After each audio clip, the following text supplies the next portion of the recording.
The high was never truth. It was your nervous system on volume, and you mistook loudness for meaning. Every time you thought, this is deep, this is real, this is me, it wasn't clarity. It was chemistry turned up. And the cost? The more you train your system to need intensity, the less you can feel reality as it is. One line that should stay with you. If it needs to be amplified to feel meaningful, it was never meaningful to begin with. The emotional high was never truth. It was your nervous system on volume, and you mistook loudness for meaning. When you hear that line, you interpret it philosophically. It is not philosophy, it is mechanics. The emotional high was never truth. What you call truth in those moments is not perception, it is distortion under intensity. Imagine a simple thing: a man whispers in a quiet room. Now take that same whisper and blast it through massive speakers. It feels powerful, it feels important, it feels like it must matter, but nothing about the whisper changed. Only the volume did. That is your nervous system. It was your nervous system on volume. When you are in a high, your system is chemically amplified.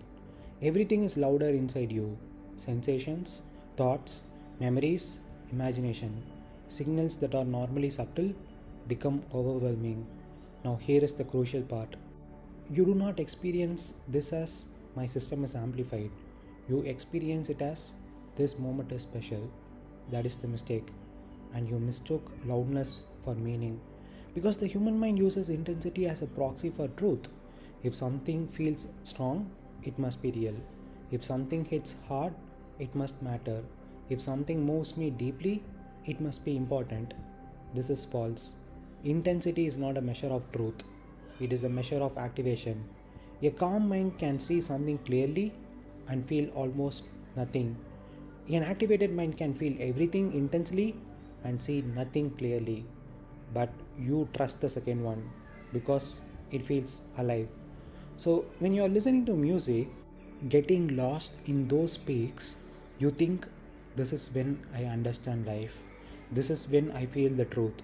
This is me at my deepest. No, this is you at your loudest. And loudness hides subtlety. Truth is subtle. It does not scream. It does not overwhelm. It does not need build up, drops, or emotional spikes. So you keep chasing the high. Because silence feels empty.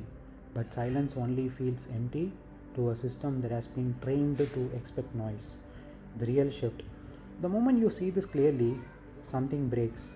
You no longer ask, how do I feel this again? You begin to ask, what is here when nothing is being amplified? Because that is the first time you are not being misled by your own nervous system. When I hear the phrase emotional high, I don't hear joy, I hear distortion. An emotional high is not life at its peak, it is the mind on intoxication. And intoxication has a property: it does not show you reality, it amplifies whatever is already there. If there is desire, it becomes obsession. If there is insecurity, it becomes attachment. If there is loneliness, it becomes dependency. The high doesn't create anything new, it magnifies the noise already inside you. A man on an emotional high believes, this is special, this moment matters more than all others, this feeling must be protected. But that is the trick, because what he is actually experiencing is not depth, it is intensity. And intensity is cheap. Look carefully at the sources of emotional highs: lavish lifestyles, parties, sex, music blasting into the night, crowds, validation, newness. All of them share one thing: they are external triggers, which means the man has lost the ability to feel without needing something. Now comes the real cost. After every high, there is not just a low, there is a baseline shift. The nervous system recalibrates. What once felt normal now feels empty. What once felt exciting now feels dull. So the man needs louder music, wilder experiences, more intense relationships, faster stimulation. Not because he wants more, but because he can no longer feel enough. This is how suffering begins. Not dramatically, silently. The man who lives on emotional highs cannot sit in silence, cannot enjoy simplicity, cannot stay with one thing for long, cannot distinguish truth from feeling. His compass is broken. He thinks feeling is truth. So when the feeling fades, he believes something is wrong with life. No, something is wrong with his dependency on intensity. Emotional highs also do something more dangerous. They hijack perception. In a high, you fall in love with the illusions. You commit to things you don't understand. You say things you cannot sustain. You promise a future based on a temporary state. And when the high disappears, you are left cleaning up decisions made by a mind that was never stable. This is why entire lives collapse. Relationships built in highs collapse in neutrality. Careers chosen in excitement feel meaningless later. Friendships formed in chaos cannot survive silence because they were never rooted in clarity, only in chemistry. Understand this clearly. A calm man sees farther than an excited man because excitement is a form of blindness. The world glorifies emotional highs because a man chasing highs is easy to control. Sell him experiences, sell him validation, sell him escape, and he will keep coming back. But the rare man begins to see this game.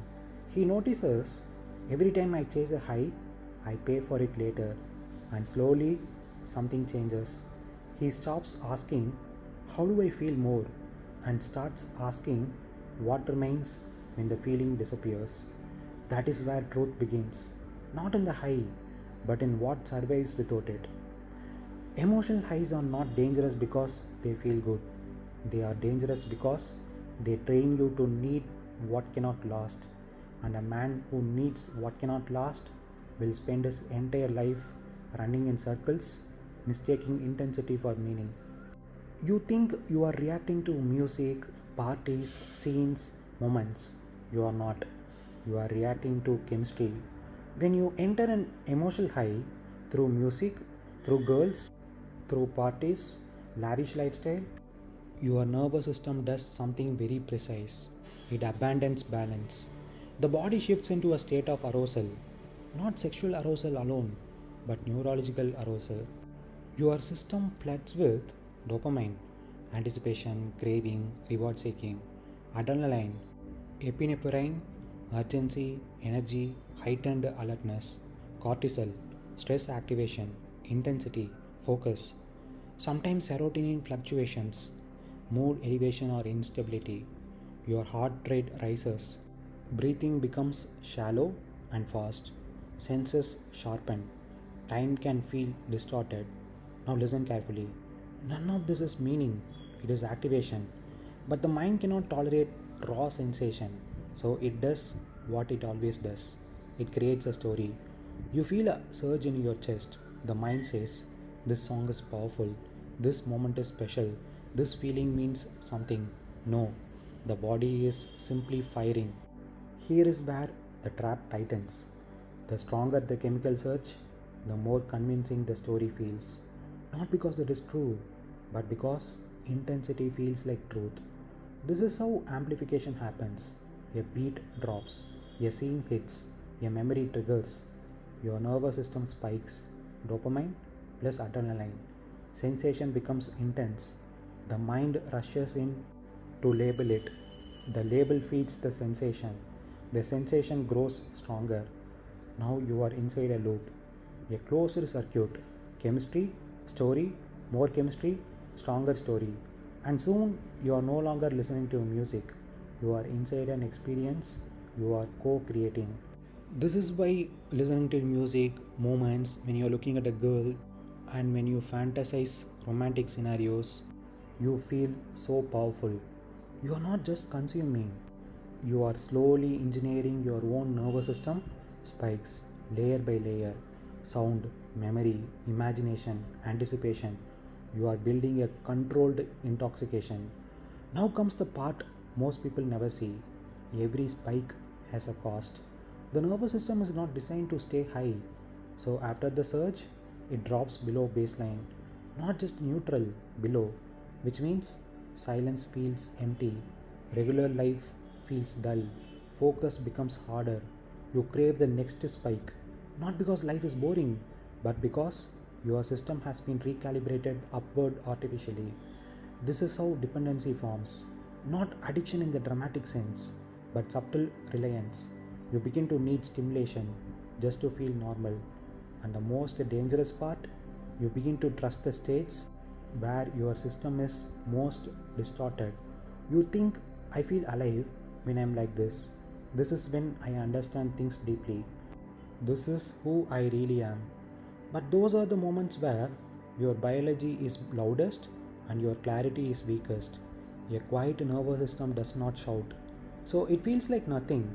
But that nothing is the closest thing to undistorted perception you have. Understand this deeply. An emotional high is not insight, it is a biochemical exaggeration of perception. Why it amplifies everything? Because when the nervous system is activated, signals are stronger, contrasts are sharper, memory links faster, imagination becomes vivid. So everything feels more meaningful, more urgent, more real. But it is not more real, it is just more intense. So you are not addicted to music, girl, or moments. You are addicted to the internal surge those things create. And once you see that clearly, you begin to notice something quietly devastating. The same system that gives you the high is the one that slowly makes ordinary life feels like a void. The question is not how do I stop the high? The real question is can you sit in a state where nothing is amplified and not run away from it? Because that is where your nervous system stops lying to you. There was once a man who discovered a hidden room inside himself. In that room, there were levers, not ordinary levers, but ones that could change how the world felt.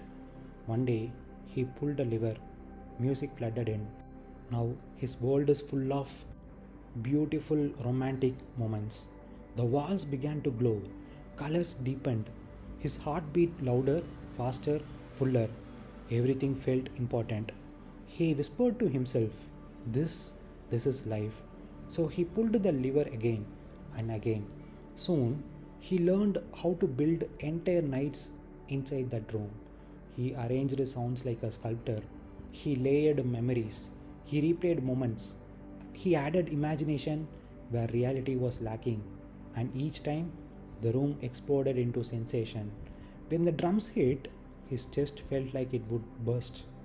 When the melody rose, his past and future seemed to merge. When the drop came, he felt like he had arrived somewhere. He began to believe these moments are real, these feelings are truth, this is who I am. But one night, the music stopped. The momentary pleasure theater with the beautiful romantic scenes stopped. Not dramatically, just quietly. The room went still. No glow, no echo, no intensity, just bare walls. He stood there, confused, because the room that once felt like a universe now felt like nothing. So he rushed back to the levers, pulled them harder, faster, more desperately. The music returned. The colors came back. The momentary pleasure theater came back. But something had changed. The same lever that once created magic now required more force, more volume, more layers, more imagination. And even then, the magic didn't last as long. What he didn't realize was this: the room had never changed. He had. Each time he pulled the lever, the machinery inside him adjusted. It raised the threshold. What once felt extraordinary became ordinary. What once felt alive became baseline. So now, silence felt like emptiness. Stillness felt like loss.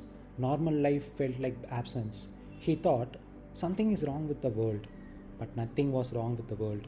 Something was wrong with his need for the levers, because those levers did not create truth, they created amplification. They took a whisper and made it sound like a scream. They took a flicker and made it feel like fire. And the man mistook the volume for meaning. Years passed. The room became louder. But his life became quieter, not peaceful, empty. Until one day, he was too tired to pull anything, so he sat in the room without touching a single lever. At first, it was unbearable. The silence pressed against him. His body itched for movement. His mind begged for noise, but he didn't move. And slowly, something unfamiliar happened. He began to see the room without distortion. No glow, no exaggeration, no performance. Just walls, just a space, just what was. And for the first time, he noticed something he had never seen before. The room had always been enough. It was his addiction to amplification that made it feel incomplete. Final whisper. Most men spend their lives pulling levers, trying to feel more. The rare one learns to sit in the room where nothing is being amplified and discovers what is real does not need to be turned up. A man spends years chasing what feels real. He chases the nights, the music, the rush, the intensity, because in those moments life seems undeniable. But what he never questions is this: was it ever real or was it just loud? The nervous system can turn a flicker into a fire. It can make a passing moment feel eternal. It can convince you that what you feel intensely must be true, but it cannot give you truth. It can only give you amplification. And so the tragedy is not that a man experiences emotional highs. The tragedy is he builds his understanding of life on states that were never stable enough to reveal it. When the noise fades, when the stimulation is gone, when there is nothing left to amplify, most men feel emptiness and they assume something is missing. Nothing is missing. What's gone is distortion. The high was never your depth, it was your distraction. And the moment you no longer need to feel life intensely is the moment you finally begin to see it clearly.